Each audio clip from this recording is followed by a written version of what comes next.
तो गीता कहती है पर्जन्यादि अन्न संभव, पर जब पर्जन्य की वर्षा होती है तो धरती हमारी उर्वरा होती है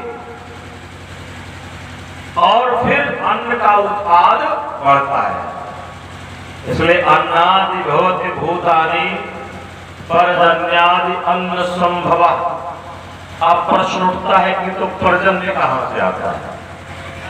तो गीता कहती है कि यज्ञादि भवति पर्जन्य, यज्ञ कर्म समझो, अर्थात यज्ञ से पर्जन्य की वर्षा होती है और पर्जन्य से अन्न का उत्पाद बढ़ता है और अन्न से सारी सृष्टि पोषित होती है।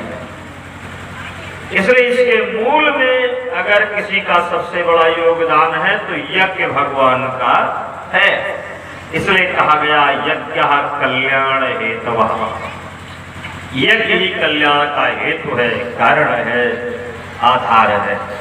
और हमारे यहाँ यज्ञ के विषय में बात और कही गई, यज्ञम वै सर्वकाम धुका, यज्ञ समस्त कामनाओं की पूर्ति का आधार है। हम आप सभी लोग जानते हैं राजा दशरथ को चार पुत्रों की प्राप्ति कहां से हुई? यज्ञ से हुई। द्रौपदी का जन्म यज्ञ से हुआ था, इसलिए द्रौपदी को यज्ञ सेनी भी कहते हैं। और जब कहीं कोई अकाल पड़ जाता था, वाल्मीकि रामायण में एक प्रसंग आता है कि अंग नरेश महाराजा रोमपाद के राज्य में जब अकाल पड़ गया तो यज्ञ करवाया श्रृंगी जी महाराज के माध्यम से और अकाल दूर हुआ, अकाल दूर हुआ, बरसात हुई, अकाल दूर हुआ। और यज्ञ के विषय में कहते हैं, आपको बता दें, यही नहीं, अगर हमका को कोई बीमारी हो जाए, कोई रोग हो जाए, कोई परेशानी हो जाए तो यज्ञोपैथी परम पूज्य गुरुदेव ने लिखा है एक समग्र उपचार प्रक्रिया।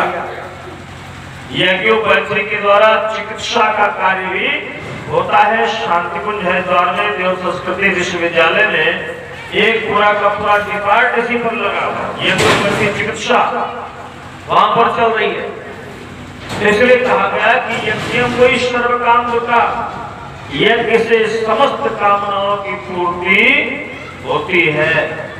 इसलिए यज्ञ बड़ा मूल्यवान है। हमारे ऋषियों ने यज्ञ को अपने जीवन में आत्मसात किया। और यही नहीं, जैसा कि गीता में भगवान श्री कृष्ण ने कहा है कि सहायज्ञा प्रजा सृष्टा पुरोवाच प्रजापति, इस सृष्टि की रचना ही यज्ञ के द्वारा हुई।